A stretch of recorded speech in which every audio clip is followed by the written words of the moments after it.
Welcome to the phone booth on the Fool's Gallery Podcast Network. Check us out on Facebook, Instagram, Twitter, and Reddit. And if you would like to support our show, go to www.patreon.com/foolsgallery. Thank you for listening, and enjoy Episode 5, Amalgamation.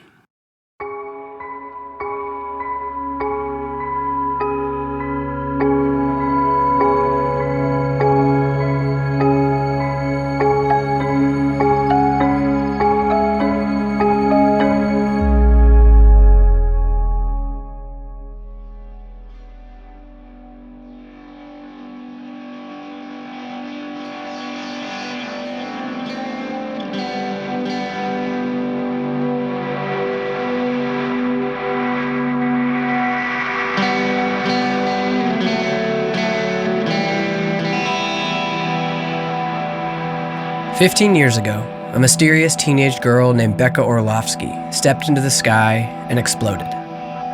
Of the many tragedies that transpired since B-Day, what happened in Los Angeles is the most disquieting.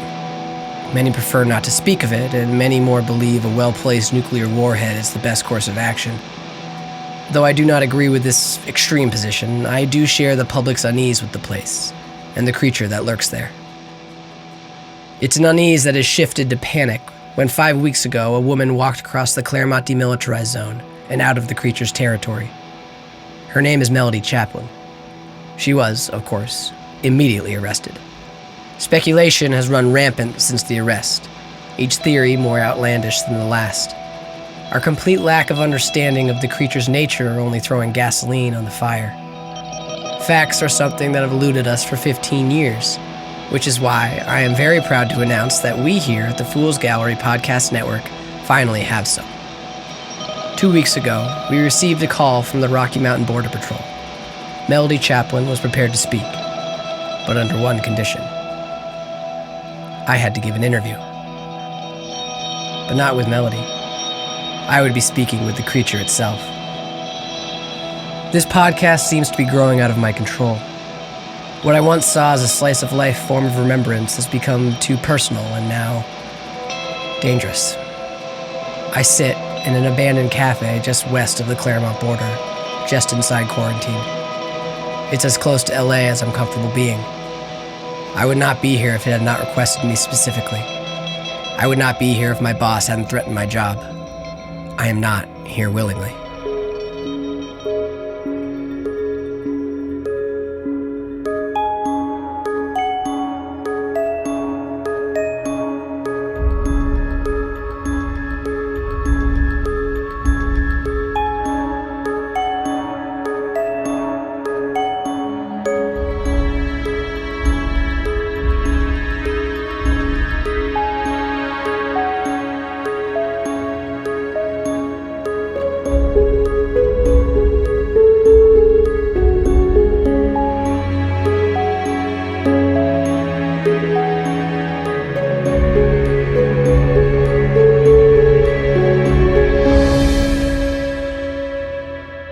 Oh God, I'm gonna vomit.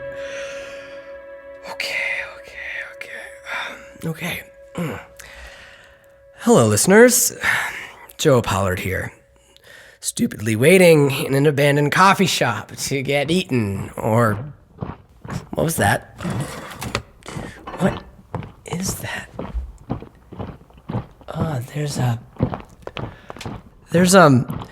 an army walking towards me. There's probably 100 of them. They're all wearing matching gray jumpsuits, buzz cuts, and they're marching right at me. God, this was a bad idea. This was a really bad idea. They've stopped marching, and they've formed a line.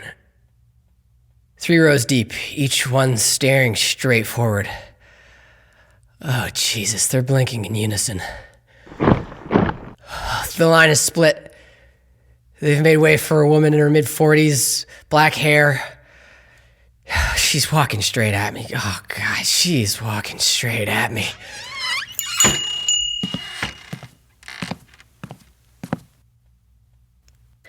Joseph, hi.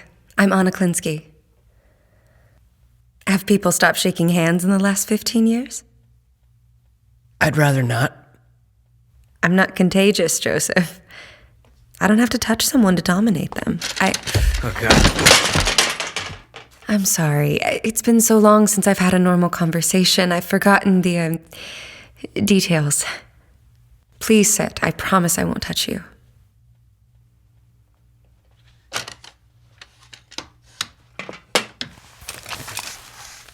Now I believe you ask me questions, no? Isn't that normally how your podcast works? You listen to my podcast? Yes. I particularly enjoyed the one with the singer. We think it was very brave of you to air that episode. We? Does that include your chaperones? I nod to the army standing outside. They have not moved since the creature walked into the cafe. All except their eyelids. They still blink as one. No, I'm afraid they don't think much of anything. But we, that is they and I, are essentially the same. Your name's not Anna Klinsky, is it? It was the name of this body, and so therefore part of me is named Anna. The best part of me, I would say. But no, I was not born Anna Klinsky. But you were born. Twice, in fact. Does that make you uncomfortable? Birth is such a human trait. And you're not human, are you? Would it be better if I was? I can remember being part of a human. His name was Robert Vestuzo. I could pretend to be him if it would help. I think that might make it worse. Well, so much for that. I gave you Anna's name to make this easier on you. I thought it would help. It really didn't. I can see that now. So, if you're not Robert and you're not Anna, what should I call you? The creature's brow wrinkles in confusion, as if the question has never occurred to it before. I suppose you can call me the Union. I try to ignore the shiver in my skin, the nausea in my gut as the creature looks at me. I wonder what would happen if I simply walked away. Would the creature allow me? Would its army? Somehow I doubt it. I'm stuck here. Stuck in this cafe with the creature. Do you mind if I smoke?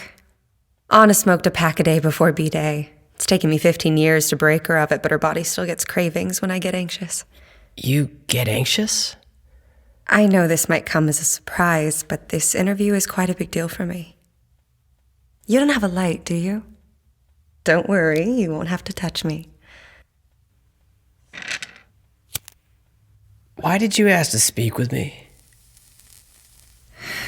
I would like the world to understand me. And it seems the best way for humans to do that is to give an interview. And that's all you want? An interview? You sound almost disappointed. I'm sorry, it's just so... boring? Human. Well, nobody's perfect. I can do an interview. Not afraid of me anymore, Joseph? No, I am. I don't think I've stopped shaking since you walked in. I don't know how to talk to you, how to even look at you, but an interview, I know how to do. So, where were you on B-Day? I wasn't awake yet, but Robert was in bed with Anna. Anna Klinsky. They were engaged. She had convinced him to play hooky from work. Robert heard a scream from the street and got up to see what was happening. Anna pulled him back under the covers. I remember her smile was so pretty. Pretty, but wicked. Then the cascade hit. It wasn't the hurricanes that destroyed the East Coast. Instead, it had slowed into a gentle breeze, more subtle, but just as dangerous. The pink dust floated through their open window to rest delicately on their skin, making Anna glow with an almost heavenly light. It was beautiful. She was beautiful. And they sat there in wonder as it sank into them. But when they kissed, she floated out of the bed and towards the ceiling. Robert grabbed at her, but when their hands touched, I woke up. You woke up? I am not Robert Vestuzo. I am his mind. As much a part of him as a dismembered limb. Most human minds lie dormant from birth to death, never fulfilling their potential. But considering what happened next, I can hardly call that a tragedy. I woke, as if from hibernation, with one all-consuming feeling driving me. I was hungry. Hungry for what? Consciousness. When their skin touched, I jumped from his body to hers, searching for my first meal. I found her mind defenseless, trusting, and... You began to feed. It was my first time. I got overexcited. Her consciousness bent under the strain, then shattered. I tried to grab for the fragments, but they slipped away. On his body went limp, floating to the ceiling. I had cleaned her out, but was still hungry. I felt my power grow. With Anna feeding me, I was no longer bound by the physical. I ballooned outward, searching madly for new hosts, new minds to devour, mindless in my hunger. I didn't have to look far. I found Robert's old neighbor, Jefferson Caro. I consumed his mind, learning him in an instant. He lived alone, but had recently reconnected with an old girlfriend named Sylvia. He was thinking about how she pinched his earlobe when he kissed her. It was his last thought. Sylvia lived in Fresno, outside of my range. I'm not sure if she's still alive.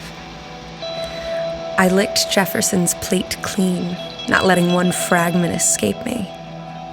His body fell to the ground, his mind ground up and mashed into me. He became me, I became him, and our hunger grew. We found more meals just waiting for us. Robert's landlord, who looked the other way when Anna bought a cat. Brandy Min, on her morning run, who had just been passed over for a promotion.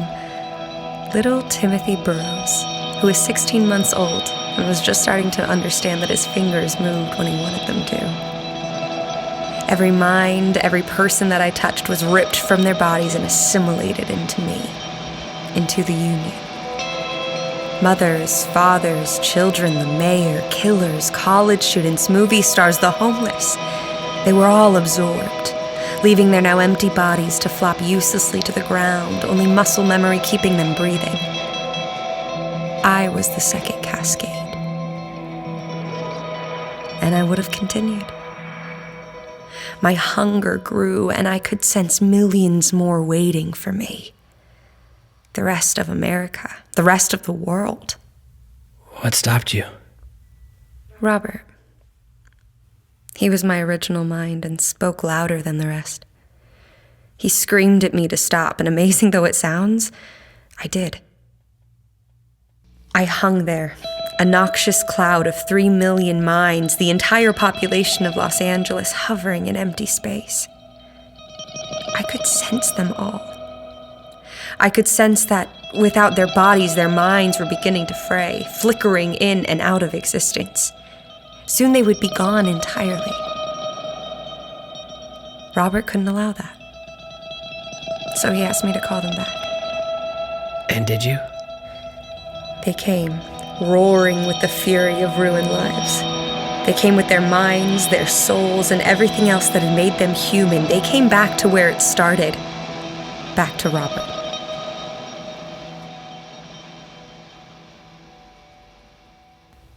When I woke, I couldn't say where I was. I could feel my right cheek resting on the ground, but as to the nature of that ground, I could not say.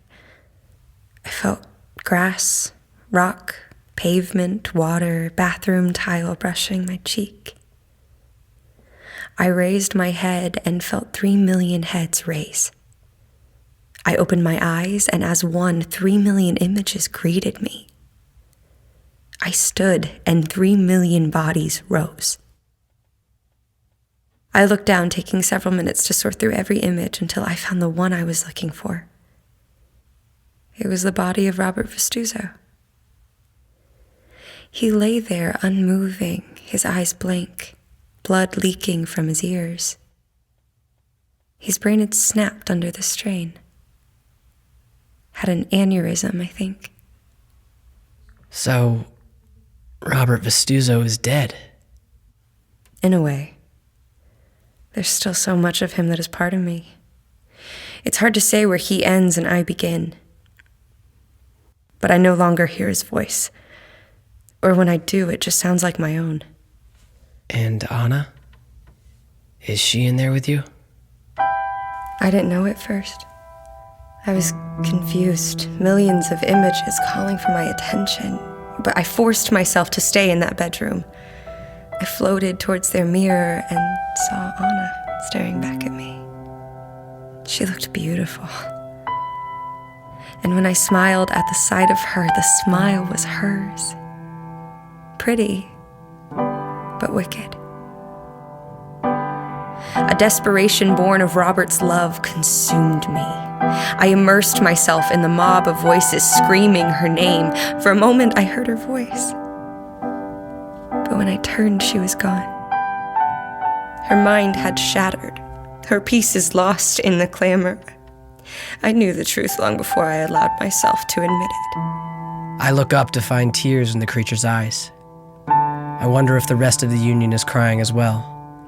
3 million eyes crying for the death of Anna Klinsky.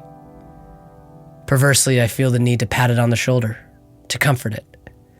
But I control that urge. All the creature's story has done is confirm my fears of touching it. Instead, I say, I'm sorry. It's all I can manage.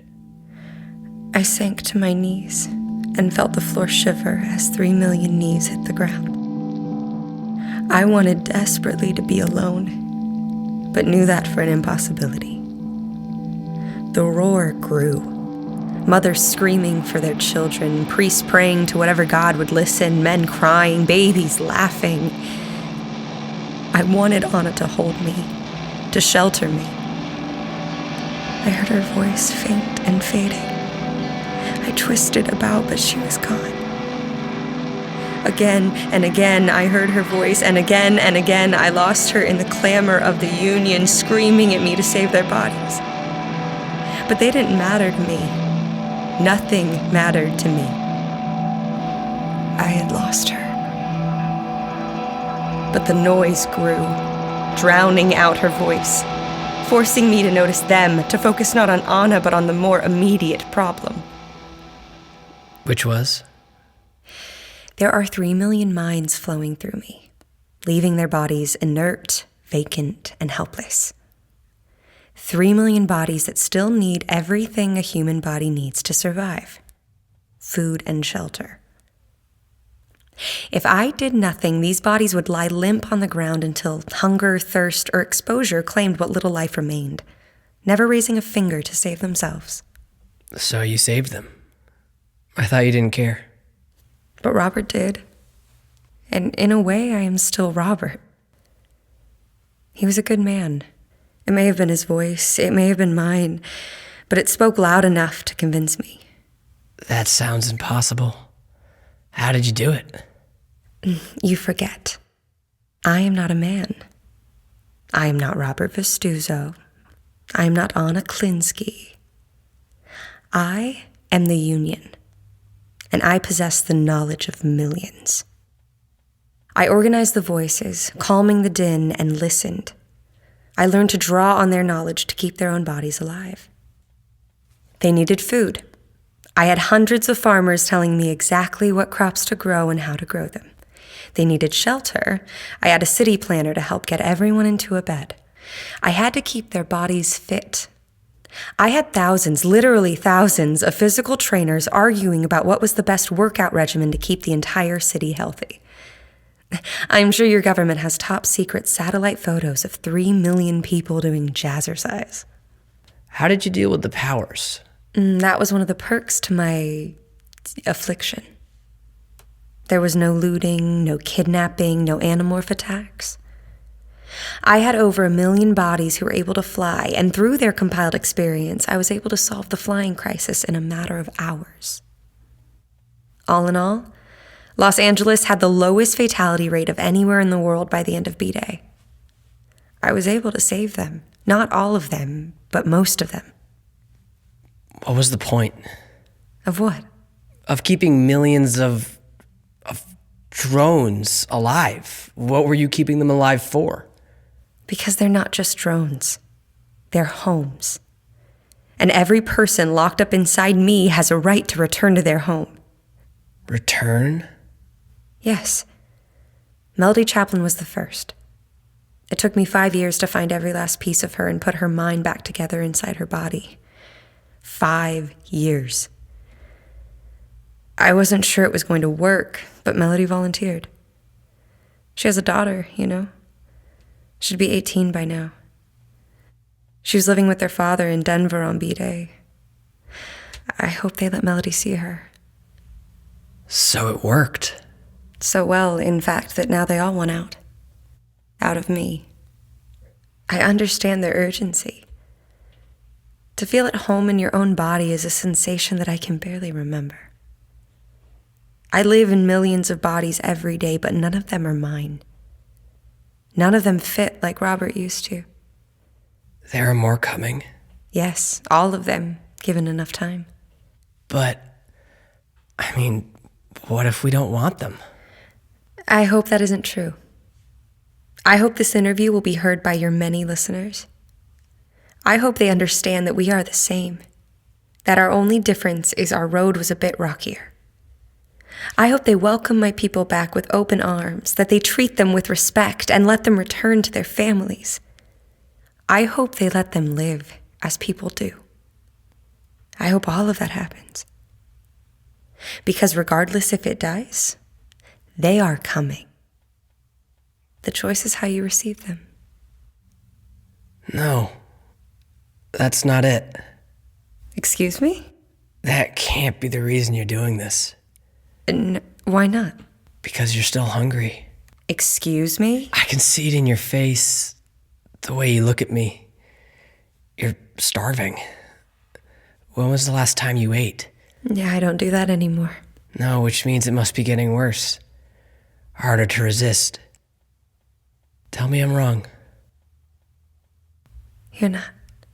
Then why are you taking away the only thing that's feeding you?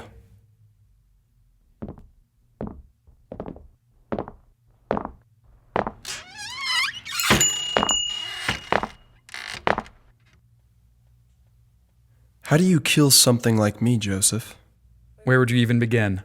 My bodies, that's your first thought. Kill the body and the mind dies. How wonderfully human of you. But I am not one body. I am millions. Kill all the bodies, you might say. Then I'd have no place to call home. Perhaps I'd flicker out of existence without hurting anyone. That's an idea. I tried that. I let all my bodies flop to the ground and existed outside of them for as long as I could.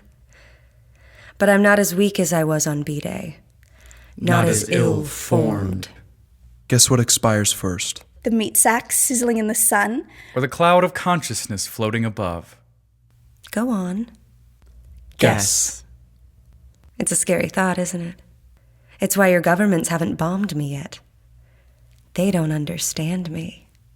They don't understand my capabilities. What happens when they attack? Killing all my bodies, but not me. What do you think I'll do? Retaliate. That's what I'll do. Nuclear fire can't harm consciousness, but how do you defend your mind against me? It's a war neither side wants. But only I can win. And I'm getting weaker. Hungrier. Why not just inch my border out a little more? Eat someone no one cares about A us. psych ward. A homeless community. All of Nevada. It would be easy. And so satisfying. But if I slip up just once, I know I won't be able to stop again. I know that would be the end. For everyone. So what? You're a hero? Sacrificing yourself to save humanity? Is that so hard to believe? Yes. I knew there was a reason I liked you. So why not tell me? You forced me out here, made me do this interview. You said you want the world to understand you. This is your chance. Tell me, tell us, why you're doing this. Why don't you eat me right now? Because then I wouldn't be able to hear her. Anna. I can still hear echoes of her. The parts that are still with me. It's not enough to put her back together, but she was the first absorbed and the only one I broke. The only one I lost. If I ate you, Joseph, right here, right now, it would make me feel better. It would curb the pain, but only for a moment. And then your voice would be added to the noise, making it that much harder for me to hear her. So I'm emptying myself, quieting myself, and maybe when it's finally silent, I'll be able to find her and say how truly sorry I am. And then, well, when it's just us, maybe we can finally be together. And if not? Well, then I'll be alone.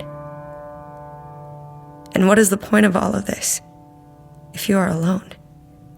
A 15-year-old silence fills the space as the creature's words trail off into nothing. I fidget in my seat, unsure of how to proceed. The creature doesn't seem to notice as it rises and extends its hand one final time. I cannot take it, but I do meet its eyes. The creature smiles, and I see a flash of humanity there. Could that be the fragment of Anna that still remains?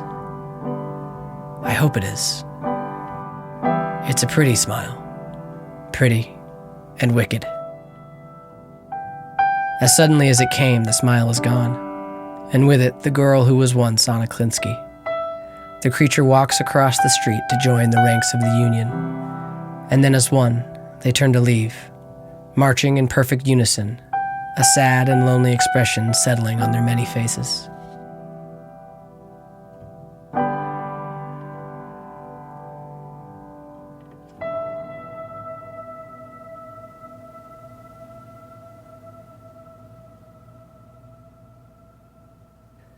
This has been a production of the Fool's Gallery Podcast Network.